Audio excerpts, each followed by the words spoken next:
A pleasant morning and hello po sa ating lahat. Purihin ang Panginoon sa kanyang pagpapala. Tayo na muli ay mag-aaral ng kanyang mga salita. The Royal Path. It's May 15. Sa Psalm 73, Whom have I in heaven but thee? And there is none upon earth that I desire beside thee. So dito makikita natin na ang ating dapat ihangad ay ang ating Panginoon, na siyang nagbigay sa atin ng lahat. At wala nang makakahigit sa Kanya, sa Kanyang mga ginagawa para sa atin. The soul that cherishes the love of Christ is full of freedom, light, and joy in Christ. In such a soul, there are no divided thoughts. The whole man yearns after God. So, ayaw ng Panginoon, na nakahati yung puso natin sa paglilingkod. So, kinakailangan na buong kaluluwa nating ipagkaloob sa pag-ibig ni Kristo. At ito'y, kapag ang pag-ibig ni Kristo ay pinatikim na sa isang tao, sa isang kaluluwa, mapupuno siya ng kalayaan, liwanag, at kagalakan kay Kristo. At ang kaluluwang ito ay magkakaroon ng makalangit na pag-iisip, hindi nakahati. Kaya kinakailangan ang buong pagkatao natin ay ialok natin sa Diyos. He goes not to man for counsel, to know what is duty, but to the Lord Jesus, the source of all wisdom. He searches the Word of God that he may find out what standard has been set up. So, ito yung dapat nating tandaan, na hindi tayo dapat na makiugnay sa mga tao, sa kanilang mga payo na makamundo. Kundi alamin natin ang ating tungkulin, ano ang kalooban ng Panginoon sa atin. Si Kristo na siyang source of all wisdom. Kinakailangan na makamit natin itong karunungan na ito upang magamit sa kanyang kaluwalhatian. At kapag tayo ay nag-aaral ng kanyang mga salita, tayo ay makakatanggap ng standard na gusto ng Diyos na ipagkaloob sa atin. Hanapin po natin ito.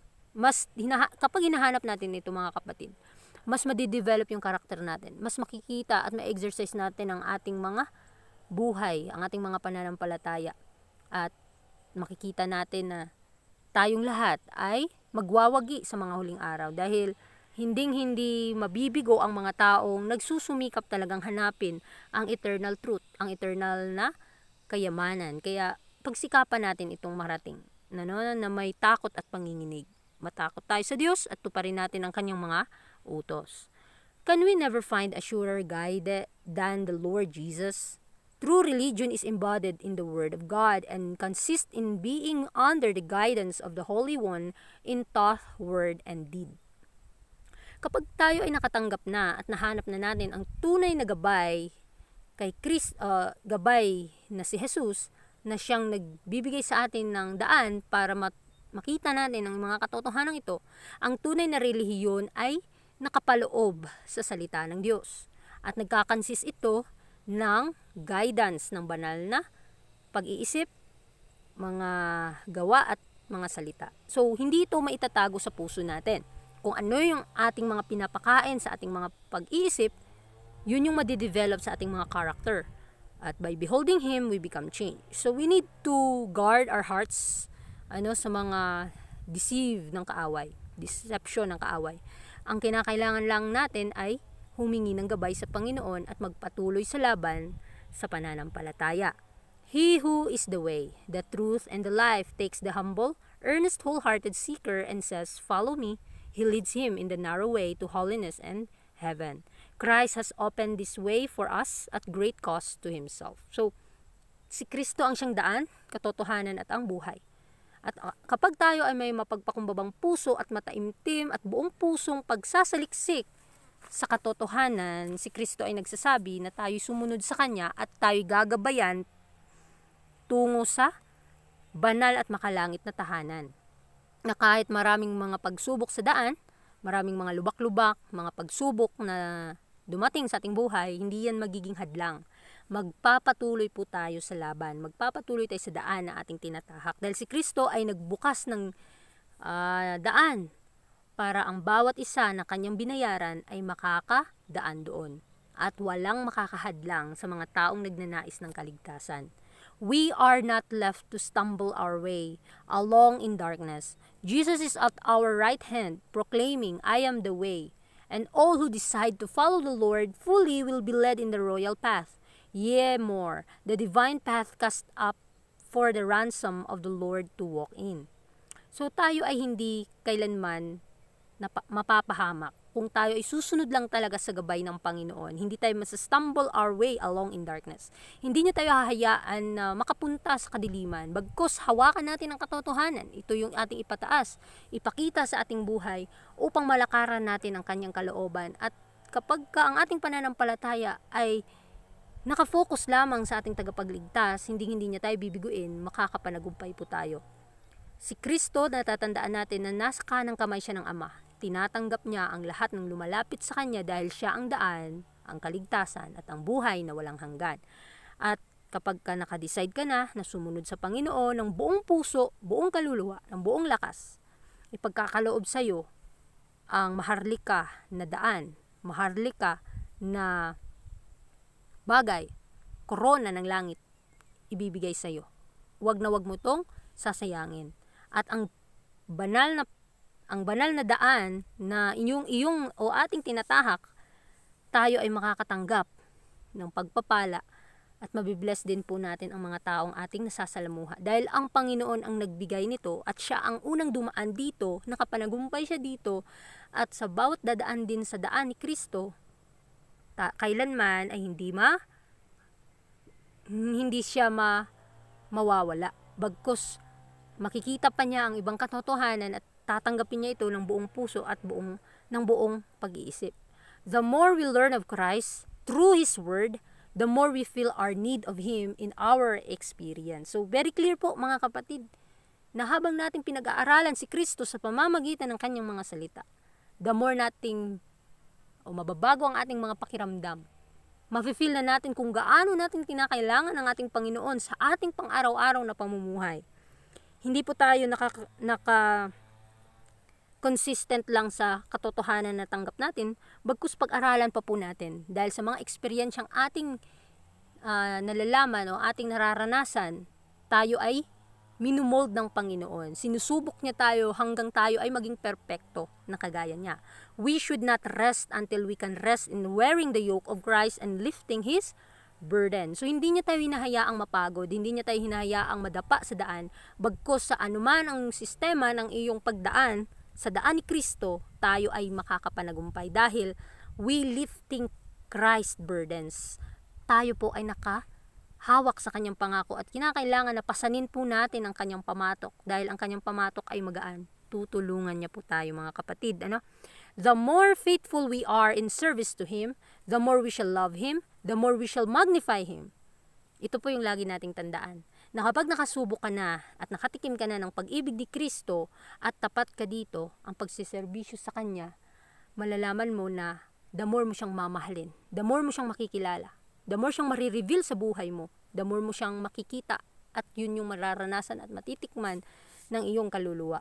At sa bawat gawain natin, every duty, large or small, that we perform will be done with faithfulness and as we follow on to know the Lord, the greater will be our desire to glorify Him. So ito yung ninanais ng mga tao, lalo na sa mga nakakaalam ng katotohanan.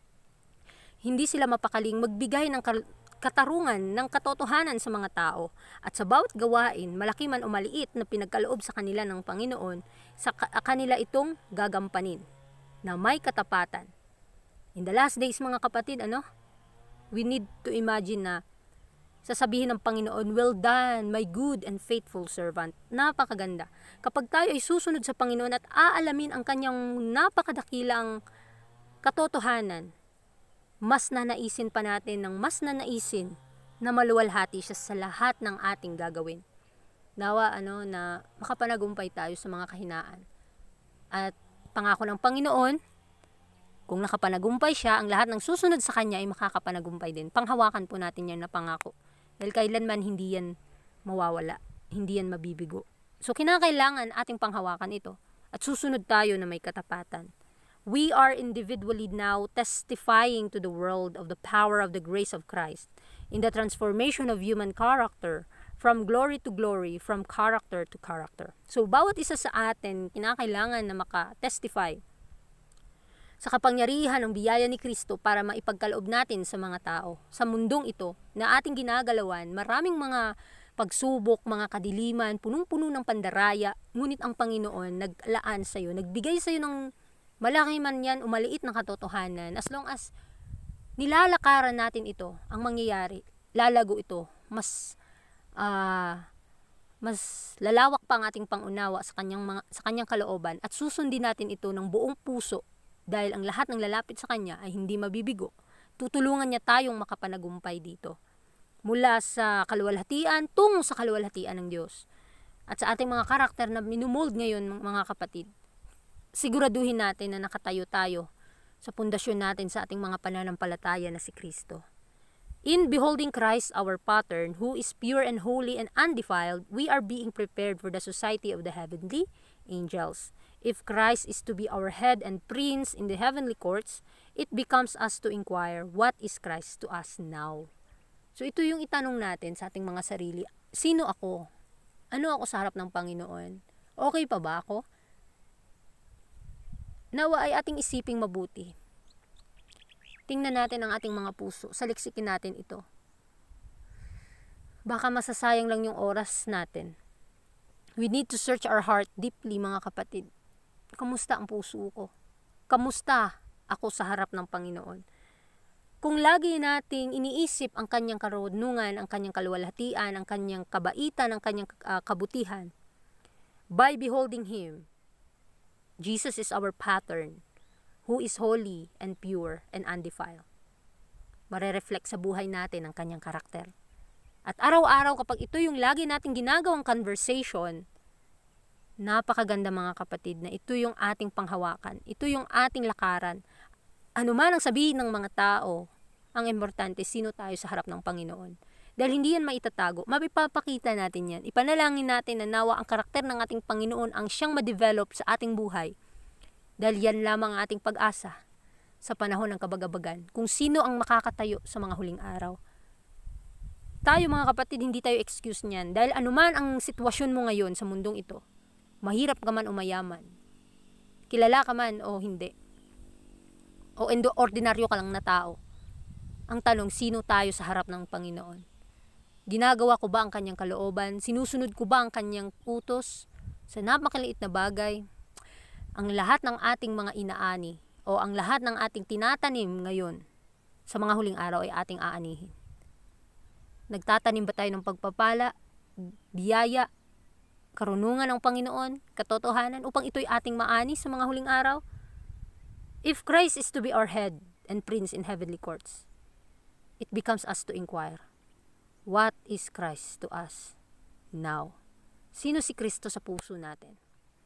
Sino siya sa harap natin? Kinikilala pa ba natin siya sa ating mga nasasalamuha? Pinapakilala pa ba natin siya sa ating mga conversation, sa ating mga kanta, sa ating mga pag-iisip, sa ating mga nararamdaman, sa ating mga imahinasyon? Marami ngayong nakakaligtaan na mag-aral ng salita ng Panginoon, kaya ito'y nakakalimutan nila. Pero patuloy tayong pinapaalalahanan, ginagabayan, binibigyan ng experience para ma-realize natin kung gaano tayo minamahal ng ating Panginoong Jesus, gaano tayo minamahal niya na ating panghawakan ang kanyang mga pangako. Can we say as we contemplate our Redeemer, whom have I in heaven but thee? And there is none upon earth that I desire beside thee? So, sino ako? I-contemplate po natin dito ang ating sarili sa harap ng Panginoon.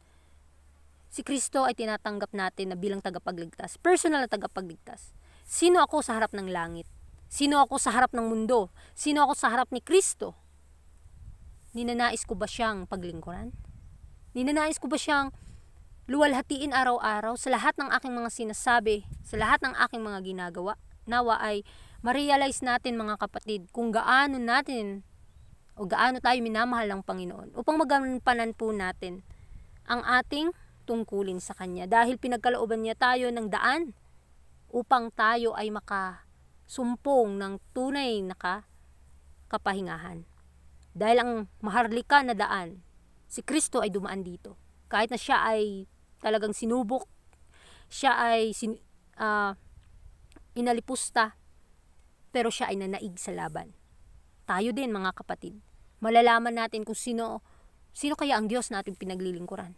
Ipakilala nawa natin siya sa mga tao. At ang mga katotohanan ito, itatak natin sa ating mga isipan kung gaano niya tayo minahal. Ang mga salita ng Diyos na laging nagpapaalala, na nagsasaway, nagbibigay ng palatuntunan kung ano ang ating gagawin sa laban na ito. Kaya muli, maraming salamat sa inyong pakikinig at magandang umaga sa ating lahat.